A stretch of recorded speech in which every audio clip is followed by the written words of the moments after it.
After high school, many years ago, I was in a bad place. My guardian had kicked me out after graduation, and she didn't help me find a place to stay, so I lived in my car for a couple of months. I met some heavy metal dudes at work one day. I had seen them around town, and all my other friends knew who they were. Everyone loved them. We became friends over a couple of months, and they offered for me to move in with them. I agreed, but looking back now, I wish I had just stayed in my car. My two main roommates were brothers named Andrew and Seth. They were in a band. They also believed in the occult and anything of that sort. I never really believed in that stuff, but I'm not one to tell someone what they should believe. They had let me live with them rent-free for several months, so who was I to complain? Being the only female in a house full of young men, I was always looking over my shoulder. You never know who you can trust. Turns out, I was right to worry. Over time, their friends started to stay with us for longer periods of time, sometimes weeks. Their friends were another group of brothers that they had gone to school with. There were 5 brothers in total, but only 2 stayed with us consistently. The younger brother Mark was very polite. He cleaned up after himself and always helped with the household chores. The other brother Adam had a laundry list full of mental problems.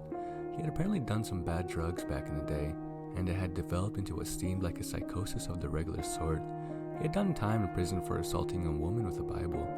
He would often look you in the eyes and tell you that he could see how you would die. Once, he told me that I was possessed by a demon and I needed my soul cleansed. Everyone in the house knew he had these problems, but he was their friend. They helped him through the hard times and gave him a place to stay. Otherwise, he would be on the streets. I was always on guard around him, especially after the things he told me. No one else seemed to be as concerned as I was, but they should have been. One day, I was sleeping and my phone rang. It was my boss. He asked if I could come into work an hour early. It was only 12 p.m. I was broke and had nothing better to do, so I said yes. I got up and began getting ready to leave. I walked out into the living room to see Mark and Andrew sitting on the couch, while Adam sat on the floor by the TV. He was watching some scripture videos on YouTube, some real end of days stuff. This was fairly common, so I went about my business and said goodbye and left for work.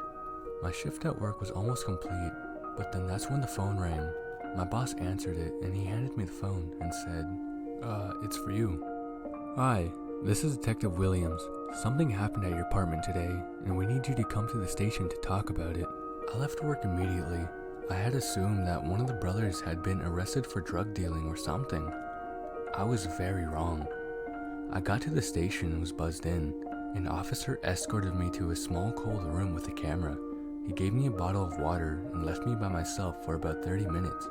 My mind was racing, thinking about what could have happened. He came back in and informed me that Adam had stabbed and killed Andrew at around 1 p.m. I was shocked. I had just left the house an hour before it happened, and everything seemed so fine.